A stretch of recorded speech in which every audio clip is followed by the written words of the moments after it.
Bien, bueno, hoy vamos a charlar acerca de lo que aparece en el módulo 2 de la ficha de estado gaseoso, que corresponde a la ley conjunta y la ecuación general del estado gaseoso ideal. Vamos a compartir pantalla,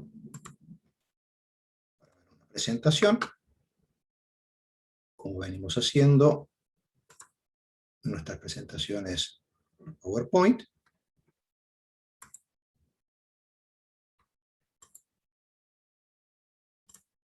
Ahí está. Bueno, nos fuimos un poquito adelante. Bueno, acá tenemos entonces la presentación, leyes del estado gaseoso, que es lo que estábamos discutiendo, y módulo 2, que es lo que vamos a trabajar en el día de hoy. Ya habíamos visto en el módulo 1 la ley de Boyle, que relaciona presión con volumen para un sistema gaseoso, siempre y cuando el cambio de ese sistema tenga lugar, el cambio de estado de ese sistema tenga lugar en condiciones de cantidad química y temperatura constantes.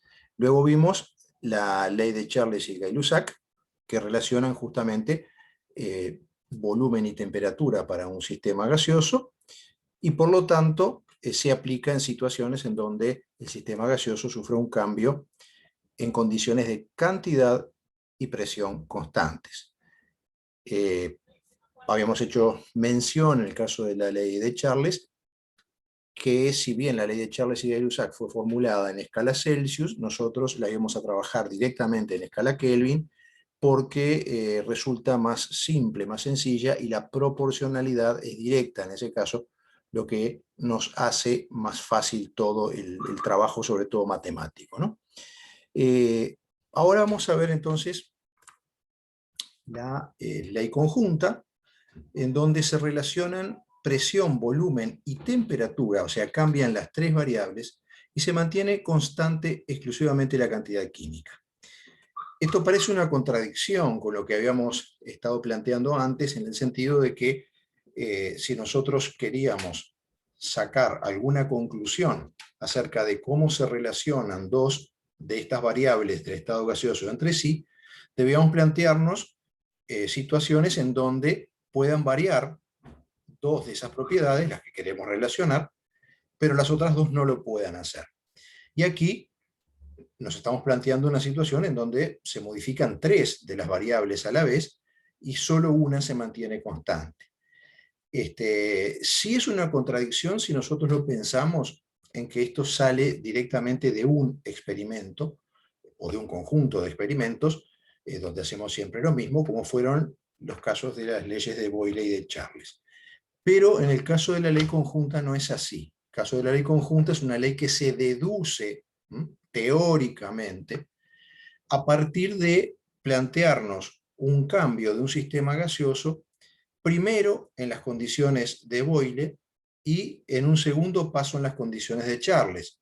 Y hacemos un razonamiento que nos termina relacionando el estado inicial con el estado final, salteándonos ese estado intermedio, lo que nos permite llegar entonces a esta ley que es la ley conjunta. No lo vamos a hacer, no es intención de este curso hacer esa deducción, simplemente nos vamos a ir directamente a la ecuación que nos queda planteada en la ley conjunta.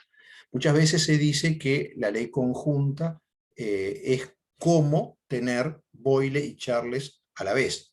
Y efectivamente es así. Si nosotros miramos la ecuación que nos queda planteada para la ley conjunta, ¿verdad? Aquí debería aclararse que esto se cumple si n es constante. Tenemos, si no tomamos en cuenta el denominador, lo que nos quedaría sería presión inicial por volumen inicial igual a presión final por volumen final, ley de Boyle. Si no tomamos en cuenta las presiones, nos quedaría volumen inicial sobre temperatura inicial igual a volumen final sobre temperatura final, o sea, la ley de Charles y Gay-Lussac que ya habíamos visto.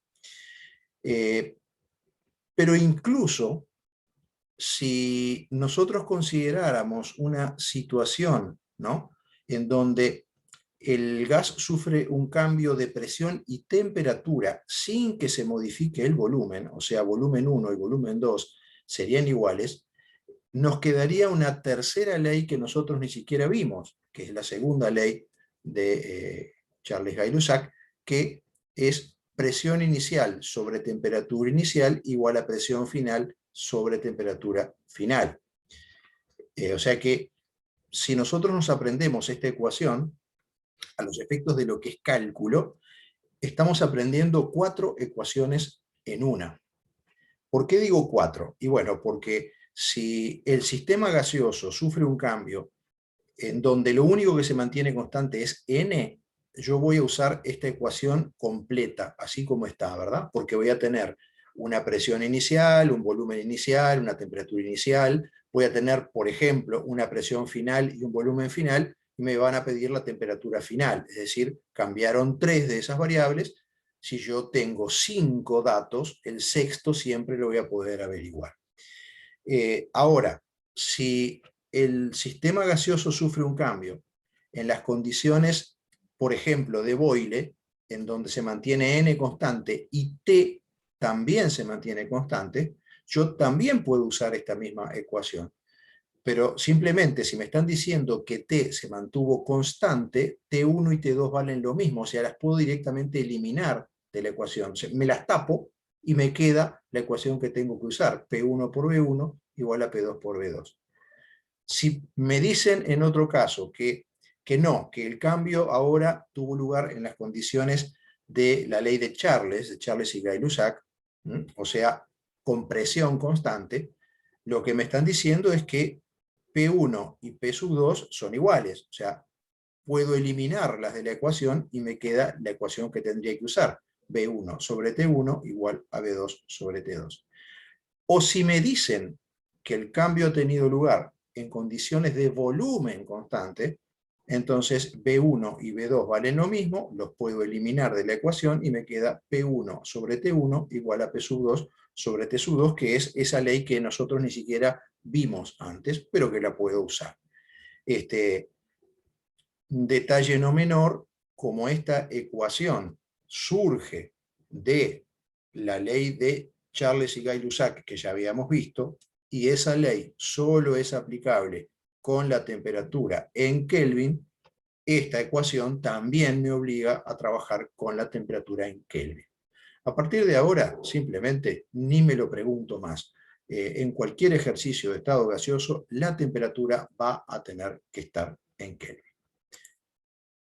Vamos a ver un ejemplo de aplicación de esta ecuación que, si ya ustedes hicieron los ejercicios correspondientes a ley de Boyle y ley de Charles, van a ver que funciona exactamente igual, con la única diferencia de que tenemos más datos, nada más, ¿no? Leamos la letra. Dice 2,50 litros de un gas a una temperatura de 25 grados Celsius y una presión de 765 torr, sufre un cambio con N constante hasta un volumen final de 6,00 litros y 35 grados Celsius. Calcula cuál será la presión final del sistema. Entonces, como siempre, leemos la letra y vamos extrayendo la información. Aquí, al inicio, ya aparece una información, ¿no? 2,50 litros. O sea, esta unidad es una unidad correspondiente a volumen, ¿verdad? Este dato, entonces, es un dato de volumen. ¿Qué volumen? El inicial. Así que 2,50 litros de un gas a una temperatura de 25 grados Celsius. Aquí apareció, entonces, un nuevo dato también de las condiciones iniciales del gas, la temperatura inicial, ojo al gol, está en Celsius, y una presión de 765 torr, apareció un tercer dato, que es la presión inicial, o sea que, fíjense que en este momento tenemos toda la información del lado izquierdo de la ecuación. Lo único que tendríamos que tener la precaución es de tomar en cuenta que la temperatura está dada en Celsius y yo la voy a precisar en Kelvin. Dice luego, sufre un cambio con N constante hasta un volumen final de 6,00 litros, ahí apareció B2, ¿no? Y 35 grados Celsius, apareció T sub 2. No perder de vista que está en Celsius nuevamente, ¿no? Y nos piden entonces hallar P sub 2. Ahí nos quedó corrido lo que nos están pidiendo en la ecuación. Este círculo debería haber aparecido acá. Bueno, entonces, si sustituimos, ¿no?, los valores, recordando previamente pasar las temperaturas de Celsius a Kelvin, recordamos, ¿no?, rápidamente, para hacer ese pasaje, a la temperatura en Celsius le vamos a sumar 273, por eso apareció este 298 Kelvin, en donde está indicado que tiene que ir T1, ¿verdad? Nos queda entonces 765 torr por 2,50 litros sobre 298 Kelvin es igual a P sub 2, es la incógnita, por 6,00 litros sobre 308 Kelvin. ¿Qué son esos 308 Kelvin? Es 35 Celsius al que le he sumado 273 para hacer el cambio de unidad. O sea que me queda simplemente ahora por despejar P sub 2. Despejar, recordemos, significa dejar la incógnita sola en uno de los dos lados de la igualdad y siempre del lado de arriba de la ecuación, ¿no? O sea que tengo que sacar este 6,00 litros hacia el lado izquierdo. Como está multiplicando, se me va a venir al otro lado a dividir, ¿no? Siempre cuando digo que va a venir a dividir al otro lado, me estoy refiriendo a dividir a lo que está en el numerador. Por supuesto que va a quedar multiplicando al 298. Y este 308 Kelvin que está dividiendo, lo vamos a llevar hacia el otro lado a multiplicar lo que ya estaba en el numerador. Entonces ahí me queda P sub 2 despejado como 765 torr por 2,50 litros por 308 Kelvin, llevamos este 308 hacia este lado a multiplicar, sobre 298 Kelvin por 6,00 litros, ¿verdad? Como yo les decía, este 6 vino a dividir al otro lado, pero a dividir a lo que estaba en el numerador. Quedó multiplicando a lo que estaba ya antes en el denominador. Y bueno, y eso nos da un valor de 329 torr para P sub 2. Simplemente un detalle de uso de la calculadora.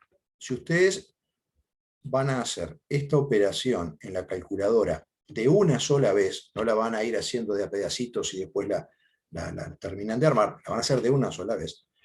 Van a poner 765 por 2,50 por 308 dividido, y ahí paréntesis. O sea, abran paréntesis. Este 298 Kelvin por estos 6,00 litros tienen que quedar encerrados entre paréntesis. Si ustedes no ponen paréntesis, la calculadora no les entiende que quieren dividir todo este producto dividido este producto.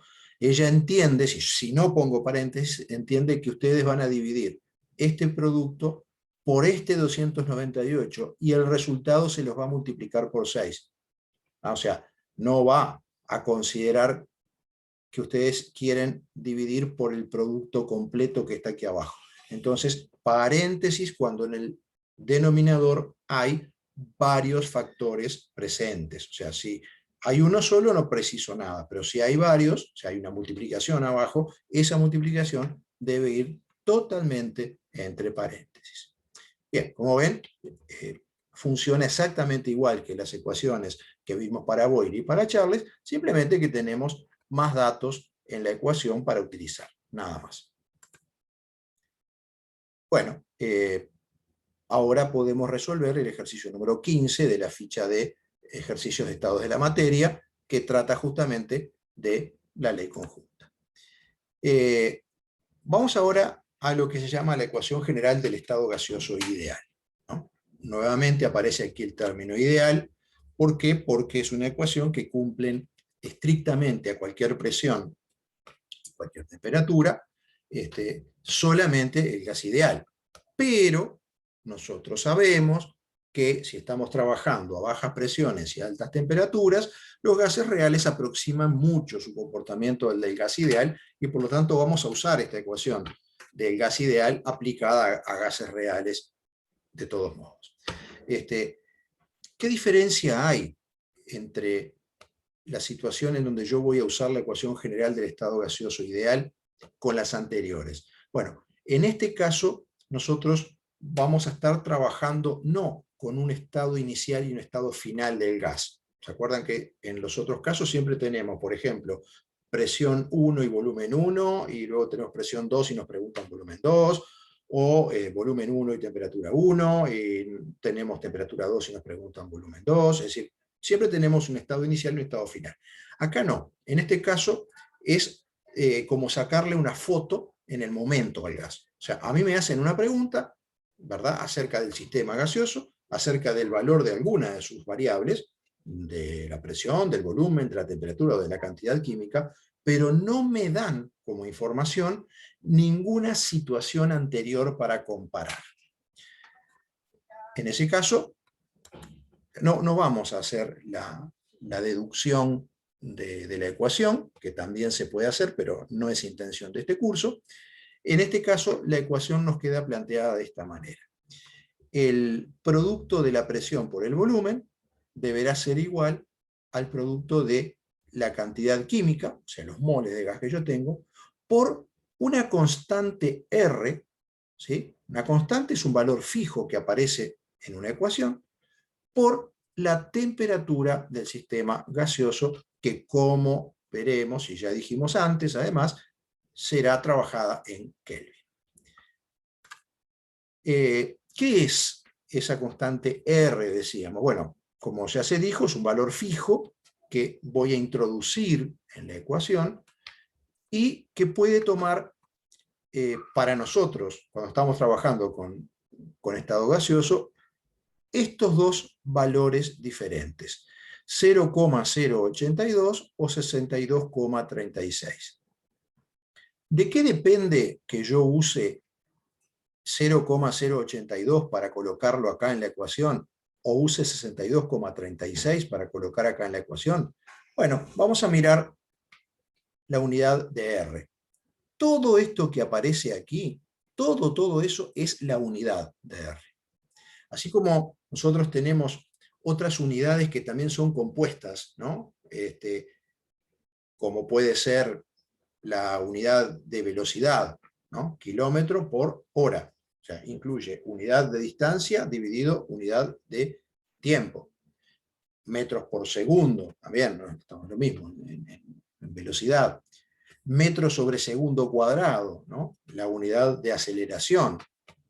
Vuelve a ser una unidad compuesta, está formada por la unidad de longitud, metro, dividido la unidad de tiempo elevada al cuadrado. Bueno, esto es una unidad del mismo estilo, lo único que incluye mucho más unidades en su interior. Es una unidad compuesta que incluye una unidad de volumen, el litro, una unidad de presión, la atmósfera, dividido una unidad de cantidad química, el mol, la única que existe, multiplicada por una unidad de temperatura, que es el Kelvin.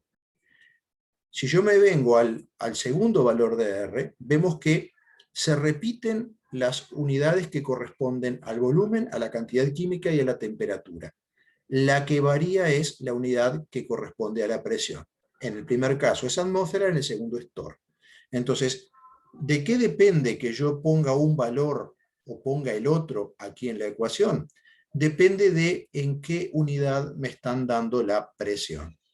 Si la presión es un dato de la letra del ejercicio y a mí me la dan en atmósferas, voy a usar este valor de R, porque tiene atmósferas en su unidad. Pero si me la dan en torr, voy a usar este otro valor de R, porque tiene torr en su unidad. Si lo que me piden es la presión y no me dicen, no me dan en ningún momento la orden de decime cuál es la presión en torr o en atmósferas, yo puedo usar el valor de R que quiera. Simplemente si uso 62,36, mi resultado me va a dar en torr. Si uso 0,082, mi resultado me va a dar en atmósferas. O sea, eso es la única diferencia.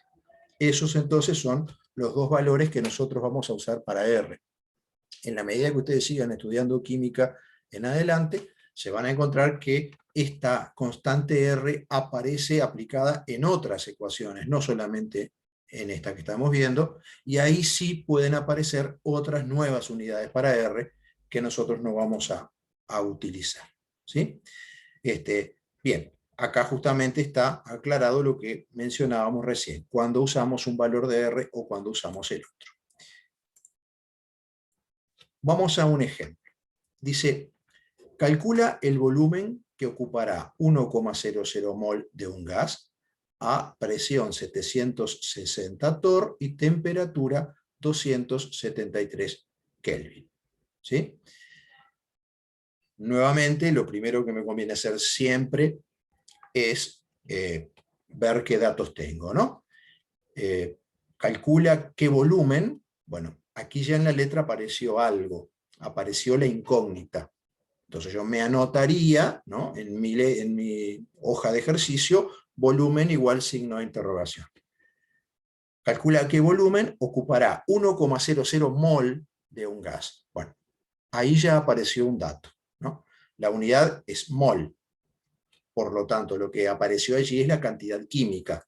Me anoto en mi hojita. N igual 1,00 mol. A, presión igual 760 torr. Ahí está clarito lo que me están diciendo, ¿no? Ya saco P igual 760 torr.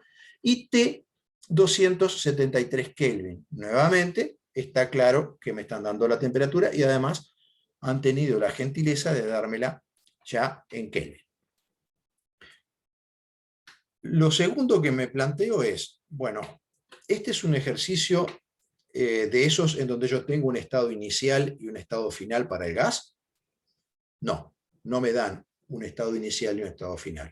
Por lo tanto, ya me saco de la cabeza todas las ecuaciones esas que tienen un estado inicial y un estado final. O sea, no puedo usar ley de Boyle, no puedo usar ley de Charles y Gay-Lussac, no puedo usar ley conjunta.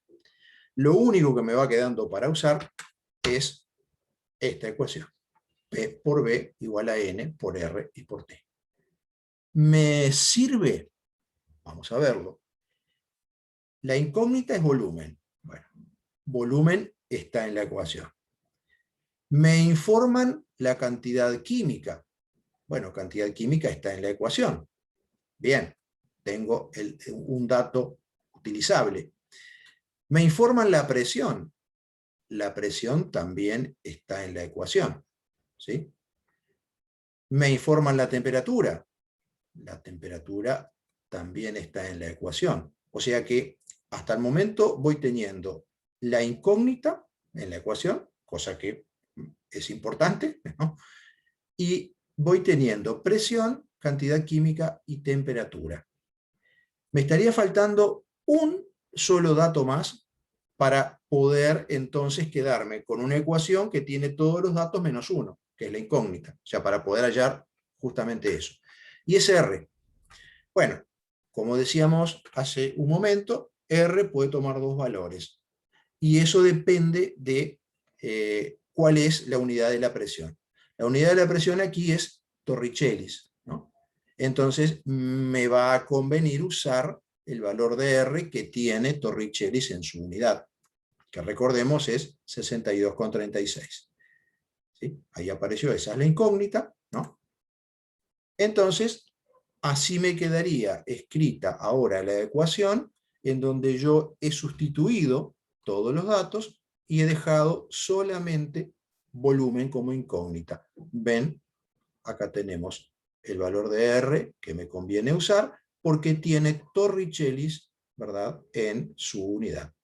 Lógicamente, en esta ecuación también estoy obligado a usar, ¿verdad?, las unidades que aparecen aquí para las otras magnitudes. Es decir, el volumen lo voy a obtener en litros, porque aquí está litros.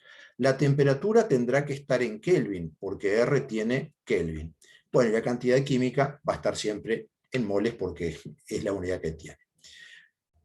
Necesito entonces dejar volumen solo, o sea, despejar esa incógnita. Recordemos, despejar quiere decir incógnita sola en uno de los dos lados del signo igual y del lado de arriba. Volumen ya está en la parte de arriba de la ecuación, o sea, del lado izquierdo no hay una división, por lo tanto sería el numerador, es como tener todo esto dividido por 1, ¿verdad? Así que en ese sentido el volumen ya está del lado de arriba, lo único que tengo que hacer es dejarlo solo. Para eso tengo que llevar este 760 hacia el otro lado del signo igual, que como está multiplicando al volumen, va a venir a dividir a este otro lado del signo igual. Entonces ahora la ecuación nos queda así. 1,00 mol por 62,36 litro por torr dividido mol por Kelvin por 273 Kelvin, todo eso dividido 760 torr. Ahora es nada más que hacerlo en la calculadora, ¿no? En este caso, a diferencia del anterior, no necesito usar paréntesis. Cuando marco dividir, pongo directamente 760 torr, perdón, 760, la calculadora no le pongo unidades, porque allí debajo hay un solo factor, no hay una multiplicación, entonces no necesito los paréntesis que yo les mencionaba antes. Y eso nos da un volumen de 22,4 litros. ¿Sí? En este ejercicio aparecen dos condiciones muy particulares, un valor de presión de 760 torr y un valor de temperatura de 273 Kelvin o 0 Celsius, ¿no? Eso es equivalente a 0 grados Celsius. A estas condiciones se les suele denominar condiciones normales y se representa en la letra un ejercicio como C.N, o también presión y temperatura normales, y en ese caso en la letra del ejercicio aparecería como PTN. ¿Sí? Son condiciones de referencia que uno tiene que saber, porque a veces en un ejercicio, en lugar de decirme, por ejemplo, calcula el volumen que ocupará un mol de un gas a presión 760 torr y temperatura 273 Kelvin, me podrían simplemente haber dicho, calcula qué volumen ocupará 1,00 mol de gas a PTN. Y yo tengo que saber que PTN significa presión y temperatura normales, y quiere decir presión 760 torr o una atmósfera, es equivalente, y temperatura 273 Kelvin, o 0 Celsius, pero nosotros, como no usamos la escala Celsius para hacer estos cálculos, a mí me conviene retener la temperatura directamente en Kelvin. Bueno, vamos a ver ahora una aplicación en donde vamos a tener que trabajar un poquito más para usar la ecuación, ¿no? Dice, calcula la presión que ejercerán 150 gramos de gas butano, y aquí me dan la fórmula del gas butano, C4H10. El gas butano es uno de los componentes del supergas. En donde ustedes lo pueden encontrar puro es, por ejemplo, en los cartuchos que se usan para las garrafitas y los farolitos de camping. Bueno, esos tienen exclusivamente gas butano. Encerrados en un tubo de 300 mililitros a 25 grados Celsius. Como siempre, vamos leyendo, vamos sacando la información. Empieza la letra. Calcula la presión. Bueno, aquí ya apareció algo. Apareció la incógnita. ¿Qué es lo que me piden allá? Entonces yo en mi tabla de datos me anoto P igual signo de interrogación. Así ya sé, tengo claro qué es lo que yo intento averiguar. Calcula la presión que ejercerán 150 gramos de gas butano. Bueno, ¿qué información apareció aquí? La unidad es gramo. Por lo tanto, la información que yo tengo para el gas es la masa. Entonces me voy a anotar en mi tablita de datos M minúscula, que es el símbolo de masa, igual 150 gramos. Y puedo anotarme, no está de más, la fórmula, ¿no? De C4H10. encerrados en un tubo de 300 mililitros. Bueno, aquí apareció una nueva información, apareció el volumen, a 25 grados Celsius. Aquí apareció otra nueva información, que es la temperatura. Bueno, o sea, ¿qué tengo como datos? Decíamos, la masa de butano, 150 gramos, el volumen 300 mililitros, la temperatura 25 Celsius, que ya automáticamente, sin pensarlo mucho, me lo llevo a Kelvin, ¿no? Le sumo 273, me da 298 Kelvin.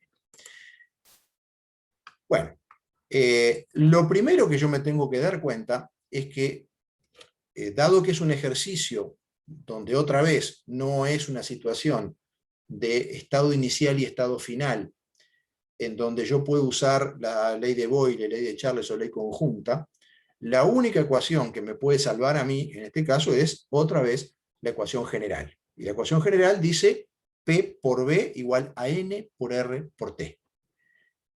Pero yo N no lo tengo, no me dieron la cantidad química.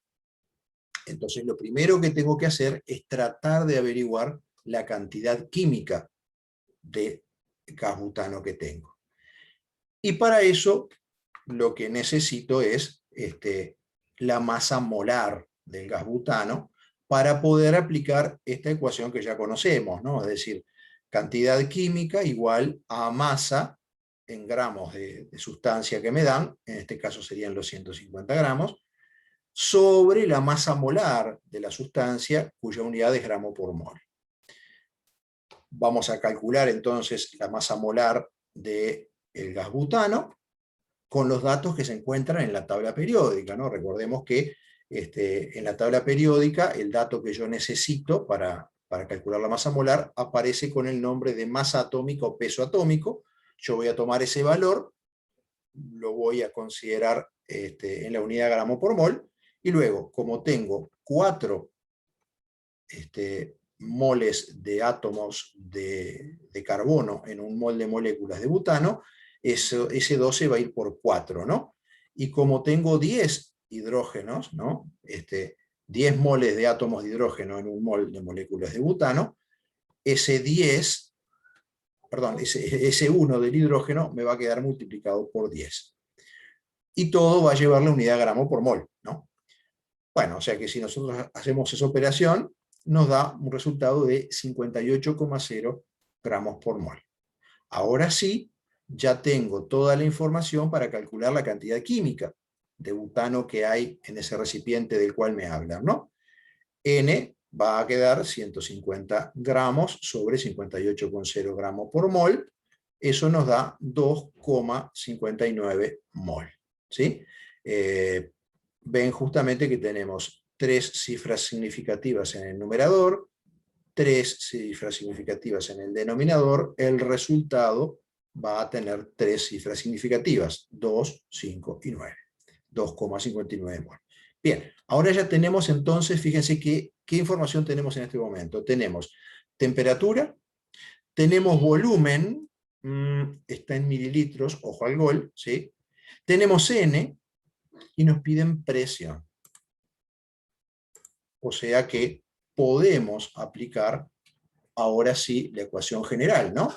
La incógnita es presión, yo ya tengo el volumen, está en mililitros, ojo, tengo la cantidad química, tengo la temperatura y tengo también R.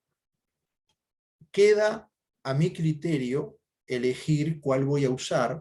Puedo usar cualquiera en este caso, porque me piden la presión y no me dicen en qué unidad me la están pidiendo. Por lo tanto, puedo usar la que yo quiera. La presión es la incógnita, ¿no?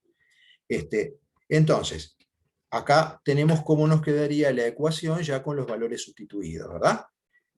Presión por 0,300 litros. Hemos pasado el volumen de mililitros a litros. Para eso lo tenemos que dividir entre 1000, por eso nos queda 0,300. No le saco estos 2 ceros para no perder cifras significativas. Yo tenía 3 cifras significativas en el dato y las pienso mantener.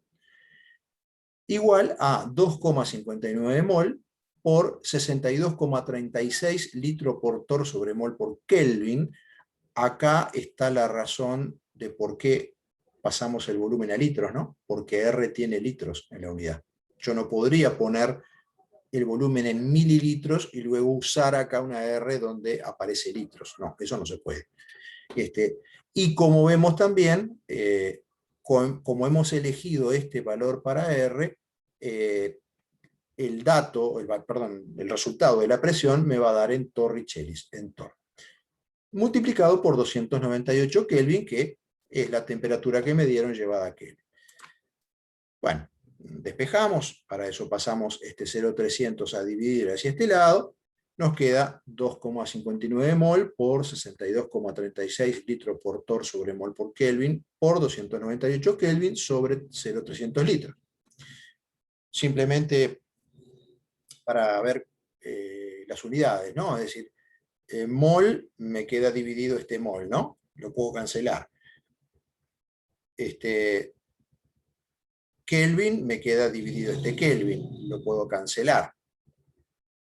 O sea que arriba me está quedando litro por torr dividido litro. Puedo cancelar litro, me quedó solamente torr, que es la unidad de presión. Cosa que me deja muy tranquilo porque yo estoy calculando justamente una presión, ¿no? Si me hubiese quedado litros y yo estoy calculando una presión, me pongo muy nervioso. Bueno, entonces el valor obtenido es de, bueno, acá no está del todo correcto, sería 1,60 por 10 a la 5, ¿no? No tiene sentido poner esta potencia de 10 y no poner una coma acá. O sea, dicho así sería 160.000, ¿no? Es 1,60 por 10 a la 5. Bueno, vamos a dos ejercicios más que ustedes tienen en la ficha de ejercicios que los pueden hacer. Acá tienen las respuestas, o sea, ustedes pueden ver perfectamente si están haciendo bien las cosas o no. Y nos sugieren hacer el ejercicio número 16 de la ficha de estados de la materia, la misma que ya habíamos hablado, porque ahora estamos en condiciones de poder hacerlo. Y aquí está este resumen de lo que yo les mencionaba hace un ratito acerca de lo que se llaman condiciones normales o presión y temperatura normales, ¿no? CN o PTN, que quiere decir esto: una atmósfera para la presión y 273 Kelvin, o 760 torr para la presión y 273 Kelvin para la temperatura. Bien.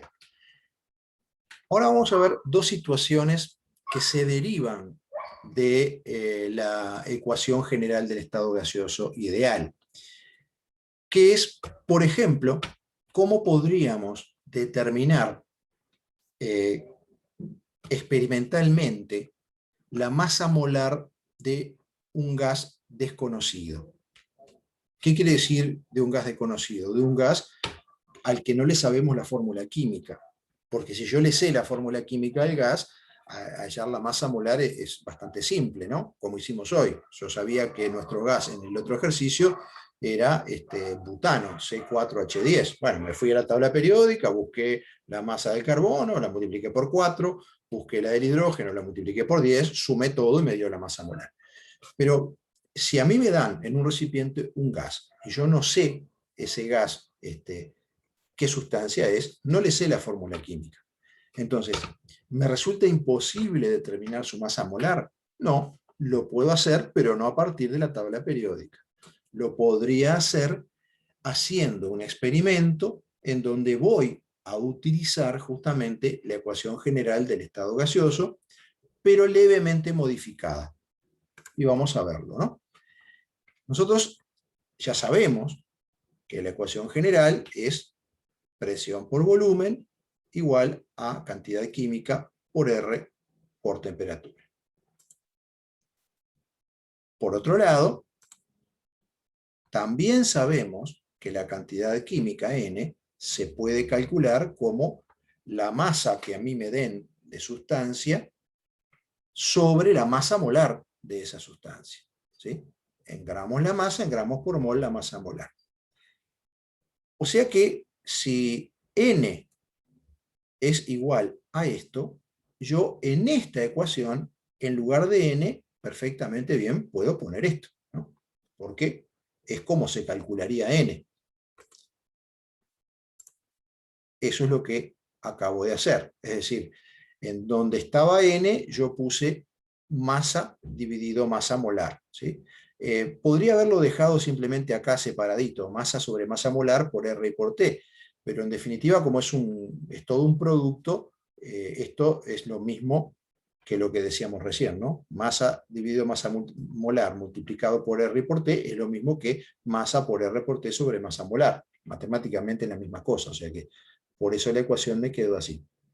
Entonces, fíjense ustedes que si mi incógnita, o sea, lo que yo quiero saber es la masa molar del gas, porque no le conozco la fórmula, ahora me doy cuenta de que la podría llegar a calcular si yo logro medirle a ese gas experimentalmente en el laboratorio la presión, el volumen, la masa y la temperatura. R es un valor constante que sabemos ya cuánto vale. Entonces, si yo logro medir esas propiedades, que son medibles, perfectamente medibles, para un sistema gaseoso en el laboratorio, podría averiguar la masa molar. Después, matemáticamente, después que tengo los datos, hago este despeje, ¿no? Llevo masa molar hacia el lado izquierdo, ¿sí? Me quedaría masa molar por P por B igual a masa por R por T, y luego me traigo presión y volumen hacia el lado derecho para que masa molar quede sola, ¿no? Entonces, la masa molar sería igual a la masa por R por T dividido P por B. Todos datos que se pueden medir perfectamente bien en el laboratorio. De hecho, nosotros vamos a hacer una práctica en donde le determinamos experimentalmente la masa molar a una sustancia utilizando precisamente esta ecuación. Vamos a un ejemplo de aplicación de esta ecuación. Dice, calcula la masa molar de un gas del que se sabe que 200 mililitros, acá apareció un dato que ya me puedo anotar en mi tabla, ¿no? Volumen igual 200 mililitros. A 760 torr, aquí apareció un nuevo dato que me puedo anotar en mi tabla, presión igual 760 torr, y 22 grados Celsius, apareció un tercer dato que puedo anotar en mi tabla, ¿no? Temperatura igual 22 grados Celsius, ya ahí se me prende la luz roja, ¿no? Ojo, pasar a Kelvin. Tienen una masa de 0,140 gramos. Ahí apareció entonces un nuevo dato que es la masa del gas, ¿no? No la masa molar, la masa, ¿no? ¿Cuánto tengo yo en este momento en el laboratorio? Aquí entonces tengo mi tabla de datos, ¿no? Volumen 200 mililitros, ojo, está en mililitros, presión 760 torr, temperatura 22 Celsius, que ya automáticamente le sumo 273 y me la escribo en Kelvin, masa de gas 0,140 gramos. La ecuación que vimos recién, justamente, dice que la masa molar del gas la podría hallar haciendo esta operación. Masa, la tengo. Por R, no la tengo, pero me la sé, ¿no? En este caso, como la presión está en Torricellis, vamos a usar 62,36 como valor de R, ¿verdad? 62,36 litro por torr sobre mol por Kelvin. Por la temperatura en Kelvin, que ya la tengo, todo eso dividido por el producto de la presión, 760 torr, por el volumen, que lo tengo, pero lo tengo en mililitros. Lo tengo que llevar a litros porque R, recordemos, tiene justamente litros en su unidad. O sea que si sustituimos, la masa molar quedaría igual a 0,140 gramos por 62,36 litros por torr sobre mol por Kelvin por 295 Kelvin, todo sobre 760 torr por 0,200 litros.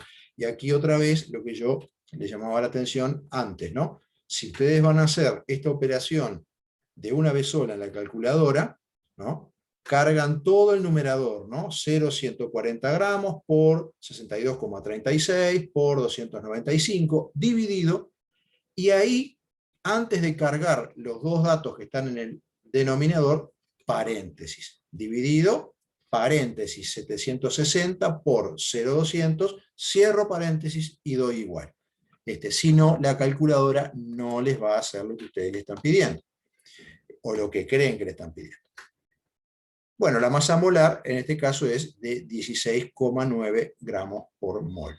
Ven, los datos que a mí me dieron tienen 3 cifras significativas, ¿sí? 3 cifras significativas.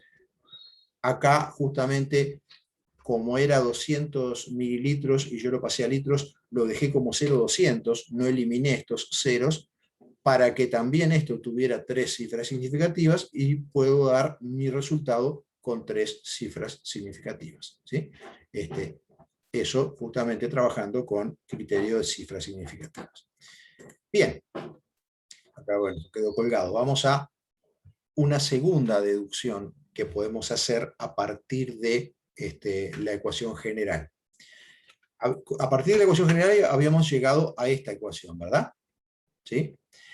Luego, nosotros sabemos que para cualquier sistema, cualquiera, la densidad se calcula como la masa del sistema sobre el volumen del sistema. Podemos cambiar las unidades, tanto de la masa como del volumen, pero en este caso vamos a seguir trabajando con las unidades que estábamos trabajando, que es gramo para la masa, litro para el volumen. Por lo tanto, si yo agrupo acá esta operación, ¿no? Me encuentro justamente que en esta ecuación aparece el cociente masa-volumen, ¿verdad? O sea, perfectamente bien, yo en lugar de poner masa y poner volumen por separados en la ecuación, si tuviera el dato de la densidad, podría haber puesto densidad. O sea, esta misma ecuación que está aquí es esta ecuación que está acá. Hice al revés que la vez pasada, ¿se acuerdan? Cuando habíamos puesto P por B igual a N por R por T, y dijimos, bueno, pero como N se puede calcular como masa sobre masa molar, en lugar de N voy a poner masa sobre masa molar. Bueno, ahora en lugar de desagregar una información que aparece en la ecuación, la agrupé. O sea, dije, bueno, como masa sobre volumen es densidad, bueno, en lugar de eso pongo densidad, ¿no? Entonces, si yo tengo como dato la densidad del gas, la temperatura y la presión, puedo calcular su masa molar usando esta ecuación. Pero también funciona a la inversa. Si yo tuviera como información la masa molar, la presión y la temperatura, podría hallar la densidad de mi sistema gaseoso si es que me interesa. Por ejemplo, yo en este momento, si conozco la presión ambiente, o sea, cuál es la presión acá, en la habitación en donde estoy, la temperatura ambiente, también la puedo conocer muy fácil, ¿no? Tanto la presión como la temperatura, las busco en Google o llamo a meteorología y me las van a dar. Y además, conozco la masa molar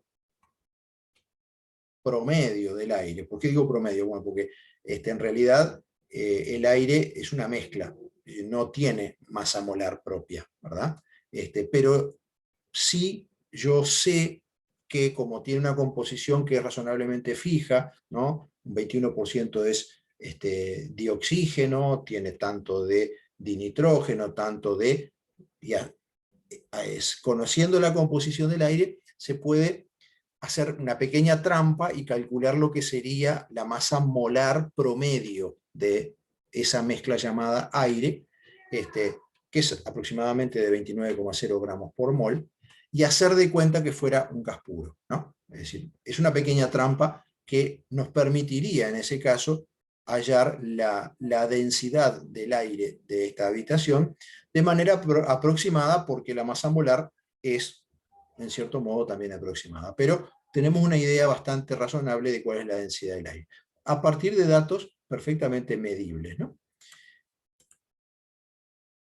Justamente vamos a a ese ejemplo, ¿no? Dice, calcula la densidad del aire de un salón un día en que la presión es 760 torr y la temperatura 28 Celsius, evidentemente no es hoy, ¿no? Es un día de esos o de marzo o de ya octubre, noviembre. Si la masa molar promedio del aire se puede considerar 29,0 gramos por mol. ¿Sí? Acá aparece lo que yo les decía, ¿sí? Este dato no es lo que nosotros normalmente llamamos masa molar, porque masa molar solo tiene las sustancias realmente, ¿no? Pero con la composición promedio del aire yo puedo calcular una masa molar promedio y hacer de cuenta que esa fuese la masa molar de ese gas llamado aire. Y bueno, nuevamente los datos que tenemos son presión, temperatura, que ya la llevamos a Kelvin, y masa molar de ese gas. Como sabemos esta ecuación, ¿no? Densidad igual a masa molar por P por R por T, ¿no? Es la densidad despejada de la otra ecuación que habíamos visto. Ahora es simplemente sustituir en esa ecuación por los datos correspondientes, ¿no? Entonces, fíjense ustedes, si miramos un poquito las unidades, ¿verdad? Torr lo puedo cancelar con torr. Tengo luego Kelvin, que lo puedo cancelar con Kelvin, ¿sí? Tengo mol aquí, que lo puedo cancelar con mol. ¿Qué me quedó? Gramo barra litro. Gramo por litro. Unidad de masa sobre unidad de volumen. Eso es unidad de densidad. Y simplemente, desde el punto de vista matemático, una vez más, ojo, si van a hacer esta operación de una sola vez en la calculadora, cuando carguen los datos, van a poner 29,0 por 760 dividido, y ahí abren paréntesis, 62,36 por 301, cierran paréntesis y dan igual. Si no, no les hace todo esto, esta multiplicación de aquí arriba no se las divide por la multiplicación de aquí abajo. Se las divide solamente por el primer número que ustedes cargan y luego se las multiplica por el segundo. Entonces, para evitar eso, paréntesis, y ahí la calculadora entiende clarito que es todo lo que está arriba dividido por toda la operación de abajo. Y bueno, y la densidad nos da 1,17 gramos por litro. O sea que si yo tengo un envase, una botella, por ejemplo, de 1 litro en este momento, destapada, ¿no? Y la cierro, razonablemente dentro de mi botella debe de haber quedado encerrada una masa de aire más o menos de 1,17 gramos. ¿Por qué digo más o menos? Bueno, porque no son exactamente las condiciones ambientales que tenemos hoy, pero si fueran exactamente estas, la masa de aire razonablemente sería de 1,17 gramos, encerrado en una botella de 1 litro. Bueno, y con esto hemos visto todas las ecuaciones que pensábamos ver en este módulo, y estamos en condiciones de resolver los ejercicios 17 y 18 de la ficha de estados de la materia con la que ya estábamos trabajando desde antes. Bien, dejamos de compartir pantalla y terminamos la grabación.